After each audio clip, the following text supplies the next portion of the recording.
नमस्कार दोस्तों, दिव्य ज्ञान चैनल में आप सभी का हार्दिक स्वागत है और मैं हूं पंकज राय।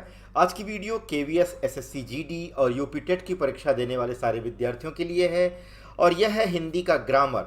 तो केवीएस में जो सिलेबस टीजीटी के लिए है, पीजीडी के लिए है या पीआरटी के लिए, उसके अलावा लिटरेचर के अलावा ग्रामर भी पूछा जाता है और एसएससी जीडी में भी हिंदी ग्रामर से पूछा जाता है, यूपी टेट में भी हिंदी ग्रामर पूछा जाता है। तो चलिए हिंदी ग्रामर से रिलेटेड ये वीडियो आप देखिए शुरू से। पहला प्रश्न, भाषा का क्या अभिप्राय है? सही उत्तर चुनिए।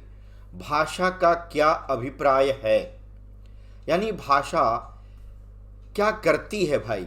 बोलने का एक माध्यम है भाषा, या ध्वनियों का समूह है भाषा, शब्दों का समूह है भाषा, या विचारों का आदान प्रदान का माध्यम है भाषा? भाषा क्या है? तो देखिए, भाषा बोलने का माध्यम हो सकती है, ये बात सही है, ठीक है। बोलने का एक माध्यम है भाषा, लेकिन सिर्फ बोलने का ही माध्यम नहीं कहा जा सकता। बोलना ही सिर्फ भाषा नहीं है। अगर हम लिख दिए तो क्या वो भाषा नहीं होगा? तो यह पूरी तरह से अर्थ की व्याख्या नहीं कर रहा, इसलिए गलत है। ध्वनियों का समूह है, कुछ हद तक कहा जा सकता है, लेकिन सिर्फ ध्वनियों का समूह भाषा नहीं है। शब्दों का समूह, ये तो वाक्य की रचना के लिए आता है ना। लेकिन भाषा क्या है? भाषा हमारे मन के अंदर जो विचार हैं, जो भाव हैं, जो कल्पनाएं हैं, जो सोच है, जो आकांक्षा है, जो उत्कंठा है, जो लालसा है, जो काम है, जो मनोरथ है, उस सब के आदान प्रदान का एक माध्यम है। जो हमारे मन के विचारों को, जो उठ रही कल्पनाएं हैं, जो सोच है, जो दूसरे से हम उसको देते हैं और उसकी सुनते हैं, तो उसके बीच में एक माध्यम का काम करती है, यानी विचारों के आदान प्रदान का एक माध्यम है। घ विकल्प सही होगा। दूसरा प्रश्न, समास की दृष्टि से शेष से भिन्न पद है। समास की दृष्टि से सभी से भिन्न कौन है, जो एकदम अलग है? चार विकल्प दिए गए हैं।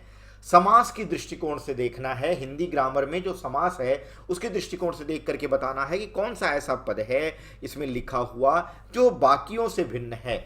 मिलना जुलना, देखिए अगर हम इसका विग्रह करें समास के हिसाब से तो ये हो जाएगा मिलना और जुलना। ये जो योजक चिन्ह लगा है उसकी जगह हम संयोजक शब्द लगा देंगे और लिख देंगे जुलना, ठीक है। मिलना और जुलना, ये क्या हो जाएगा? यह द्वंद्व समास हो जाएगा। रहन सहन, रहन और सहन कर देंगे, ठीक है। खान पान, खान और पान किया जा सकता है, ठीक है। तो इस तरह से हर में हमने संयोजक अव्यय और लगा करके उसके बीच में आने वाले योजक चिन्ह को हटा करके संयोजक अव्यय लगाया है। और इस तरह से हम देख सकते हैं कि संयोजक अव्यय लगाने के पहले जो पूर्व पद है और जो अंतिम पद है, दोनों अपना स्वतंत्र अर्थ रखते हैं। दोनों किसी के ऊपर निर्भर नहीं है, दोनों की प्रधानता है। ऐसा नहीं कहा जा सकता कि पूर्व पद प्रधान है, ऐसा भी नहीं कहा जा सकता कि उत्तर पद प्रधान है, बल्कि ऐसा कहा जा सकता है कि दोनों पद प्रधान हैं।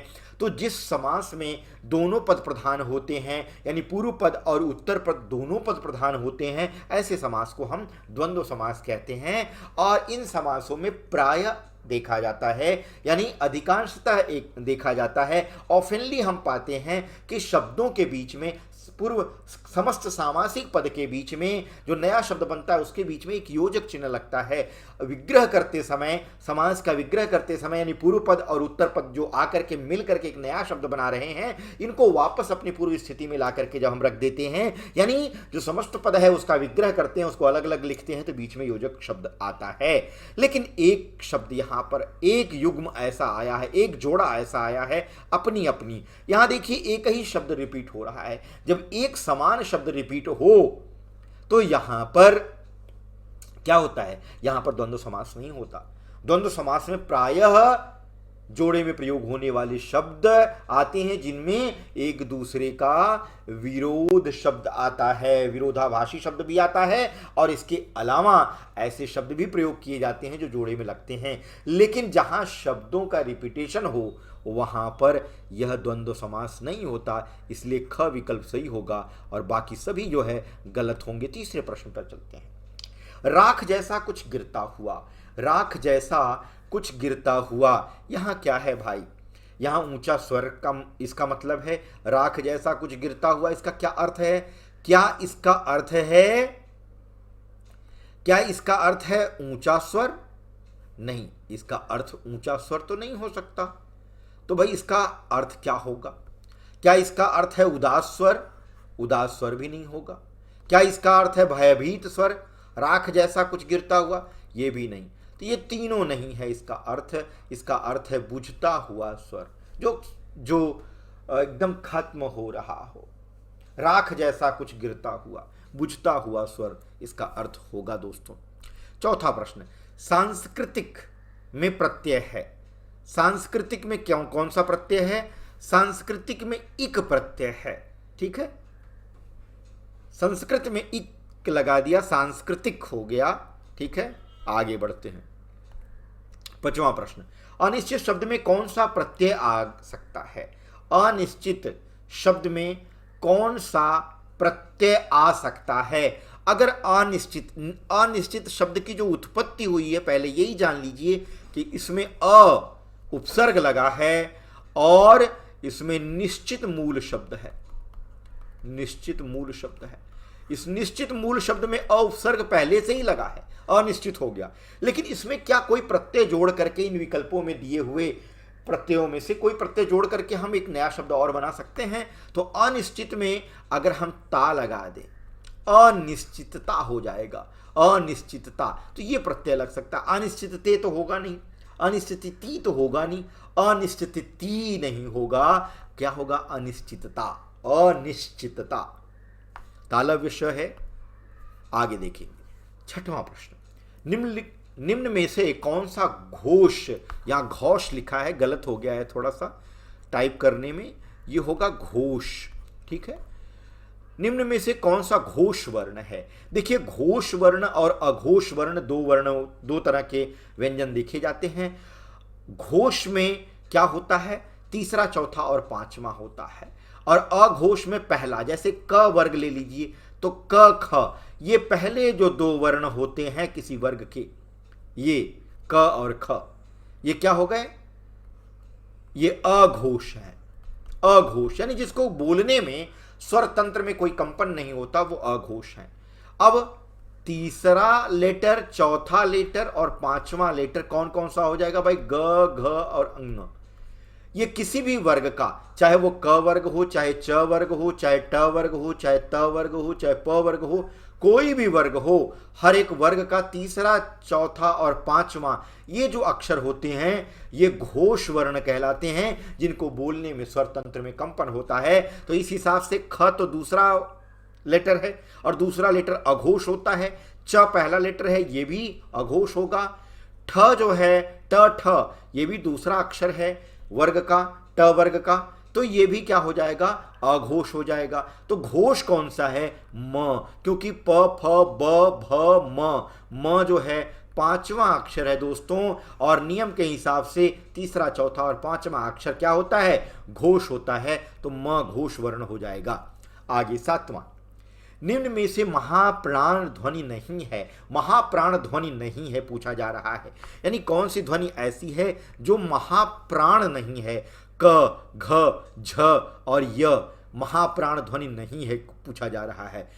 अब अल्प प्राण और महाप्राण हम देख लेते हैं। अल्प प्राण और महाप्राण में क्या होता है? किसी भी वर्ग का पहला अक्षर, तीसरा अक्षर और पांचवा अक्षर, ये 135 की जो संख्या होती है, 1, 3, 5, इसमें एक एक अंक को स्किप करके आगे बढ़ते हैं। जैसे दूसरे को स्किप करके तीसरे पे आ गए, चौथे को स्किप करके पांचवें पे आ गए, तो ये 2 अंक स्किप रहते हैं। 1, 3, 5 का जो संबंध होता है, ये तीनों क्या कहलाते हैं? अल्प प्राण। अल्प प्राण यानी किसी भी वर्ग का पहला अक्षर, तीसरा अक्षर और पांचवा अक्षर। जैसे क वर्ग ले लिया तो क, ग और पांचवा अंग, ये 3 अक्षर जो हैं वो अल्प प्राण कहे जाएंगे, क्योंकि इनको बोलने में मुंह से जो हवा निकल रही है वो कम मात्रा में निकलेगी। महाप्राण जो है उसमें ज़्यादा निकलती है। और महाप्राण कौन कौन से अक्षर कहलाते हैं? किसी भी वर्ग का दूसरा और चौथा अक्षर। कौन कौन सा हो जाएगा? क के बाद वाला अक्षर क्या है? दूसरा अक्षर है, वो ख हो गया। ग तो तीसरा अक्षर है, ग के बाद क्या चौथा अक्षर क्या आएगा? घ। तो ये दो छूटे थे इसमें, दूसरा और चौथा, और दूसरा कौन हो गया, ख और घ। इसी तरह से आप किसी भी वर्ग का निकाल सकते हैं। यहाँ तो मैंने उदाहरण देने के लिए क वर्ग लिया है, आप किसी भी वर्ग का च वर्ग, ट वर्ग, त वर्ग, प वर्ग, कोई भी वर्ग ले सकते हैं। तो ये जो ध्वनियाँ हैं दूसरी और चौथी, ये क्या हो जाएंगी, महाप्राण ध्वनि हो जाएगी। अब ये पूछ रहा है कि महाप्राण ध्वनि नहीं है, महाप्राण ध्वनि कौन सी है ये नहीं पूछ रहा है, यानी दूसरा और चौथा अक्षर कौन सा नहीं है वो हमें ढूंढना है। ठीक है, अब देख लीजिए, गौर करिएगा सातवें का, य र व और ह, ये सब भी क्या होते हैं, ये सब भी क्या होते हैं, महाप्राण होते हैं।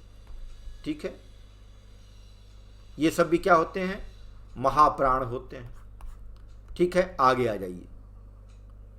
क देखिए कौन सा लेटर है, पहला है। घ देखिए कौन सा है, चौथा है। झ कौन सा है, चौथा है। अब यहां पूछा जा रहा है महाप्राण ध्वनि नहीं है। आप जानते हैं कि चौथा वर्ण महाप्राण होता है, महाप्राण होता है, ये महाप्राण है, ये भी महाप्राण है, यह भी। कौन सा महाप्राण नहीं है, पहला महाप्राण नहीं है, पहला, तीसरा और पांचवा, इस हिसाब से पहला वर्ण क आ गया और क महाप्राण नहीं है दोस्तों। आगे आ जाइए आठवें प्रश्न पर। आठवां प्रश्न है, हिंदी वर्णमाला में अंग और अह क्या है। अंग और अह पूछा जा रहा है कि क्या है। आप सभी जानते हो कि अ न तो स्वर है और न तो व्यंजन है, अंग, और यही काम अह के साथ भी है। अ भी न तो स्वर है न तो व्यंजन है, ये स्वर और व्यंजन के बीच की कड़ी है, इनको अयोगवाह कहा जाता है दोस्तों। ग विकल्प सही होगा। नौवां प्रश्न है, जातिवाचक एवं भाववाचक संज्ञाओं का कौन सा युग्म गलत है। जातिवाचक और भाववाचक, यानी पहले कौन सी संज्ञा आएगी भाई, पहले जातिवाचक आएगा, फिर कौन सी आएगी, व्यक्तिवाचक आएगी। तो ध्यान रखिए, इन दोनों शब्दों के युग्मों में, जो हर एक विकल्प में दो दो शब्दों का युग्म दिया गया है, जोड़ा दिया गया है, युग्म का मतलब होता है जोड़ा, तो इन जोड़ों में पहला शब्द जो दिया गया है वो जातिवाचक होना चाहिए और दूसरा व्यक्तिवाचक होना चाहिए। हमें चेक करना है कि कौन सा शब्द ऐसा है, कौन सा युग्म ऐसा है जो जातिवाचक और व्यक्तिवाचक नहीं है। अब देखिए, कुत्ता, किसी भी कुत्ते को हम कुत्ता कह सकते हैं तो जातिवाचक संज्ञा का शब्द है, और पिल्ला भी हम किसी भी पिल्ला को कह सकते हैं तो दोनों जातिवाचक है। इसमें एक जातिवाचक है पहला, लेकिन दूसरा व्यक्तिवाचक होना चाहिए, दूसरा व्यक्तिवाचक नहीं है। तो इस हिसाब से ये यही सही होगा। कौन सा युग्म गलत है, तो गलत कौन सा है, पहला।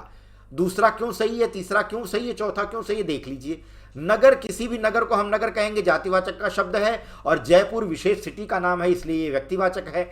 तो एक व्यक्तिवाचक हो गया और दूसरा क्या हो गया, दूसरा जातिवाचक हो गया। तो जातिवाचक और व्यक्तिवाचक वाला संबंध हो गया। इसी तरह से स्त्री, हम किसी भी स्त्री को कहेंगे, जातिवाचक का शब्द है, और श्वेता किसी विशेष लड़की का नाम हो सकता है, तो ये व्यक्तिवाचक संज्ञा का शब्द हो गया। जातिवाचक और व्यक्तिवाचक मिल गए, तो हमें यहाँ भी देख रहे हैं हम शब्द युग्म सही है।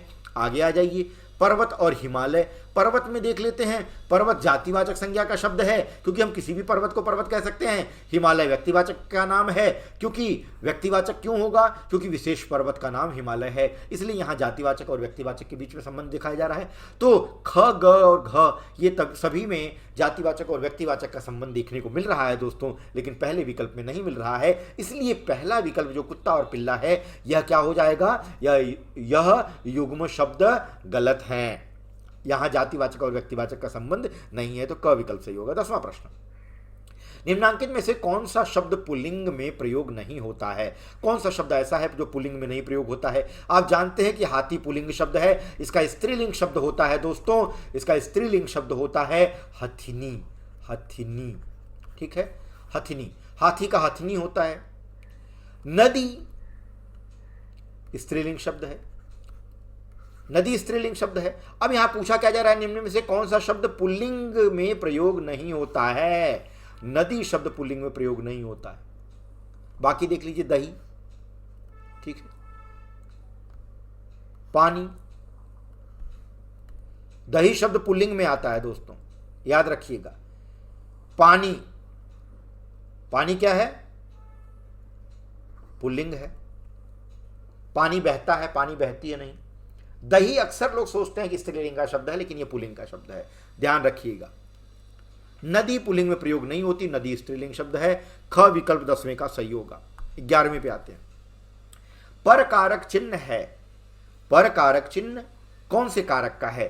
संप्रदान कारक। संप्रदान कारक की विभक्ति क्या होती है भाई? संप्रदान कारक की विभक्ति होती है के लिए।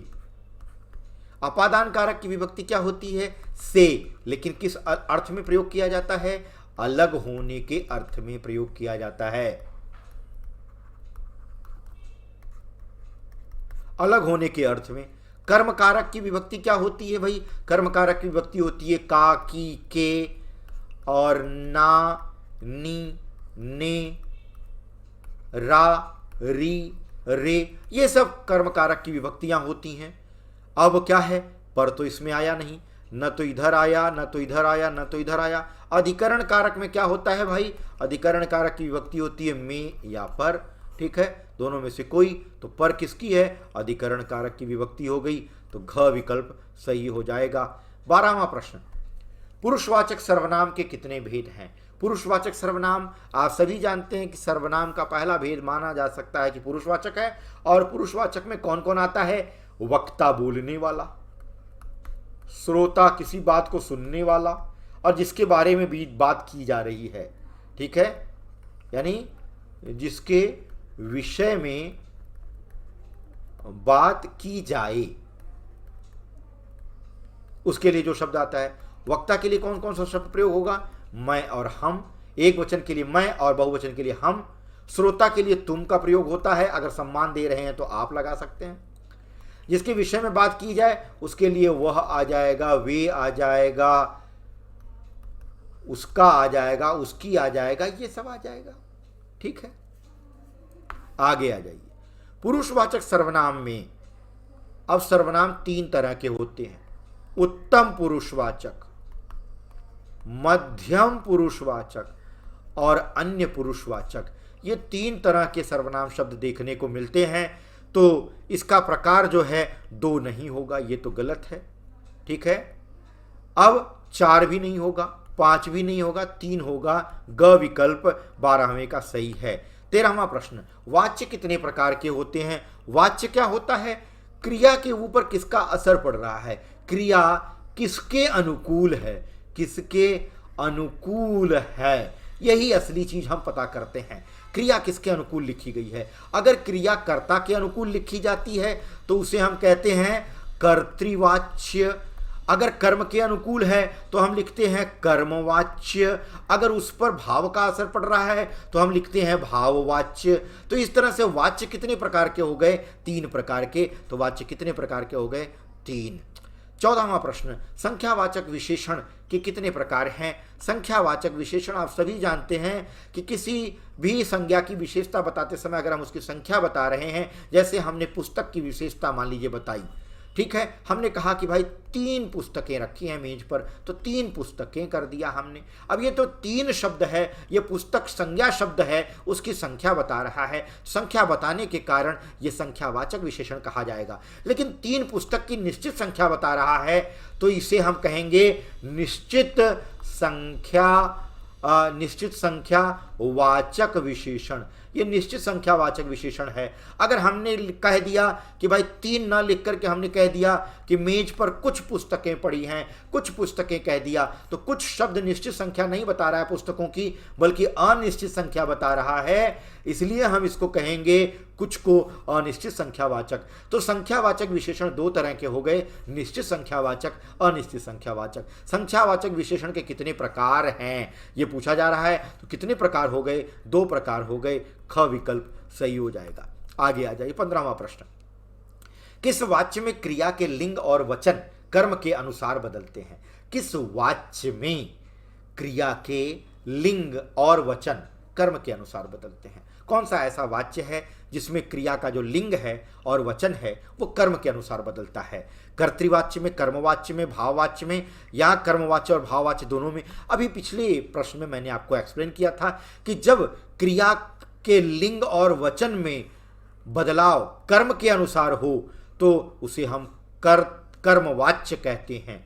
ठीक है, तो ख विकल्प सही होगा। अगला प्रश्न, 16वां प्रश्न,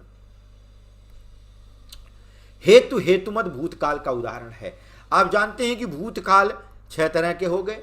सामान्य भूत, पूर्ण भूत, अपूर्ण भूत, आसन्न भूत, हेतु हेतुमद भूत, संदिग्ध भूत,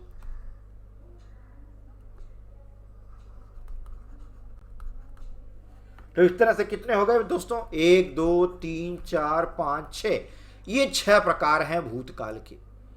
अब इसमें पूछा जा रहा है कि हेतु हेतुमद जो भूतकाल है उसका कौन सा उदाहरण है भाई? कौन सा उदाहरण सेट होगा? तुम आते तो मेरा काम बन जाता, लड़के थक गए थे।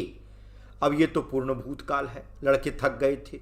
श्याम ने खाना खाया, ठीक है, ये सामान्य भूतकाल है। घोड़े के 4 पैर और 2 कान होते हैं, ऐसा कहा जा रहा है, ये सामान्य वर्तमान काल है, ठीक है, सामान्य वर्तमान काल है।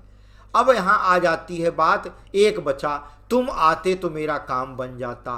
तो जब भूतकाल में 2 बातों की होने की बात कही जाए, जिसमें एक बात दूसरे बात पर, एक कार्य 2 कार्यों के एक कार्य दूसरे कार्य के ऊपर निर्भर हो या उसकी निर्भरता बताई जाए, तो वहां पर हेतु हेतुमद भूतकाल होता है। यानी किसके हेतु कार्य होता? अगर तुम आते तो मेरा काम बन जाता। मेरा काम क्यों नहीं बना? क्योंकि तुम नहीं आए, इसलिए एक के हेतु दूसरे का काम होता। तो हेतु हेतुमद भूतकाल, इसीलिए इसका नाम पड़ा कि यहां पर 2 क्रियाओं का होना है, 2 या 2 से अधिक क्रियाओं का होना पाया जाता है, जहां पर एक क्रिया दूसरी क्रिया पर निर्भर होती है, ठीक है। इसलिए यहां पर आप देख सकते हैं, मेरा काम बन जाता, कब बन जाता? अगर तुम आते, तुम आते तो, ठीक है। तो यहां तुम्हारे आना, यानी ये आना क्रिया जो है, और काम बनना, काम कब बनता? काम बनने का जो क्रिया काम है वह आने की क्रिया के ऊपर निर्भर है, इसलिए इसको हेतु हेतुमद भूतकाल का ये उदाहरण माना जाएगा। क विकल्प सही है। 17वां प्रश्न, वह दिन भर काम करता रहा। वह दिन भर काम करता रहा, रेखांकित पद किस अव्यय के भेद का उदाहरण है?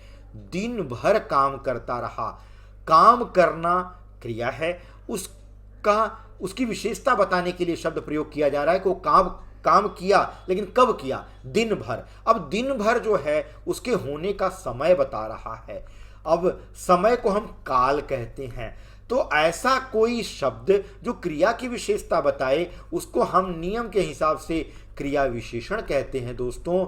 और अगर वो क्रिया विशेषण शब्द क्रिया के होने का काल या समय बताए तो उसे हम कहते हैं कालवाचक क्रिया विशेषण। क्रिया विशेषण, कालवाचक क्रिया विशेषण हो गया दोस्तों ये। तो यहां पर ग विकल्प पे टिक मार्क करेंगे। 18वां प्रश्न, पुरोधा शब्द में संधि है। पुरोधा शब्द में विसर्ग संधि है, ठीक है, पुरोधा शब्द में विसर्ग संधि है, क्योंकि यहां पर क्या हो रहा है? विसर्ग का ओ बन जा रहा है, ठीक है। पुरह जमा धा, क्या हो गया? पुरोधा। ये जो विसर्ग है ये किस में बदल जा रहा है? ये विसर्ग जो है ये ओ में बदल जा रहा है, र के ऊपर ओ लग जा रहा है, पुरोधा हो रहा है, ठीक है। तो विसर्ग संधि होगी दोस्तों, घ विकल्प सही होगा। यहां गुण संधि नहीं होगी, व्यंजन संधि नहीं होगी, यण संधि नहीं होगी, विसर्ग संधि होगी। आगे आ जाइए, कन्यादान में कौन सा समास है? कन्यादान बहुव्रीहि समास हो नहीं सकता, क्योंकि कोई विशेष पद नहीं कहा जा रहा है। पहला पद संख्यावाची नहीं है, इसलिए द्विगु समास भी नहीं हो सकता। कर्मधारय समास, एक पद विशेषण और दूसरा पद विशेष या उपमेय उपमान का संबंध, वो भी नहीं है। ये क्या होगा? तत्पुरुष। लेकिन होगा क्यों ये भी जान लीजिए। कन्यादान में जब विग्रह करेंगे तो कन्या का दान होता है, ठीक है। विग्रह करने पर ये ये कारक की विभक्ति आ रही है। कौन से कारक की विभक्ति आ रही है? संबंध कारक की विभक्ति का प्रयोग किया जा रहा है बीच में, ठीक है।